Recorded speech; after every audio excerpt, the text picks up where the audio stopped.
তো আমার বাসার ছাদের মধ্যে আমি আসলে ঈদ সংখ্যা পড়ছিলাম প্রথম আলো, আচ্ছা। আমার বাবার জন্য প্রতিবার নিয়ে যাই। হুম।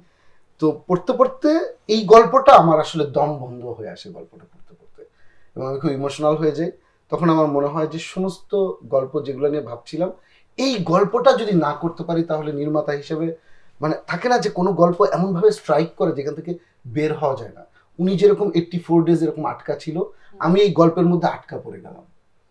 এবং পরবর্তীতে এই গল্পটা লিখেছিল মানে ওনার কাছ থেকে শুনে রিয়াদের সাথে আমি যোগাযোগ করি।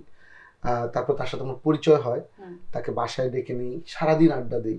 উনি একটা ডায়েরি লিখেছিলেন ওই ঘটনার পরে, তো ডায়েরিটা আমাকে গিফট করেন। দেন ওই ডায়েরির উপর বেস করে আমরা গল্পটা নিয়ে আগাই। বাংলাদেশের অনেক ভালো ভালো যারা স্ক্রিপ্ট রাইটার, কারণ এটা একটা ডিফিকাল্ট মানে স্টোরি ছিল যেটা স্ক্রিন প্লেতে নিয়ে আসার জন্য।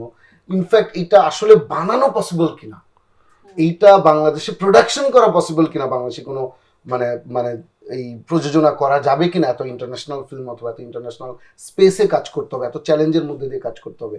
তো স্ক্রিপ্ট রাইটিং এর জায়গায় তো এগুলো মাথায় রাখতে হয়। তো অনেকদিন ধরে এটার পেছনে লেগে থাকা, এবং আমি খুবই লাকি যে প্রযোজনা প্রতিষ্ঠান আলফাই, এসভিএফ, চরকিও সবাই মিলে আমাকে ওই সাহসটা দিয়েছে যে না, যত চ্যালেঞ্জই হোক আমরা এটার সাথে আছি। তার পরবর্তীতে তো টিম বিল্ড আপ এবং এখানে সবাই বসে আছেন, অদ্ভুত একটা জার্নির মধ্যে দিয়ে গিয়েছি। অদ্ভুত অনুভূতির মধ্য দিয়ে যাচ্ছে এই মুহূর্তে দর্শকরা যারা দম দেখেছেন।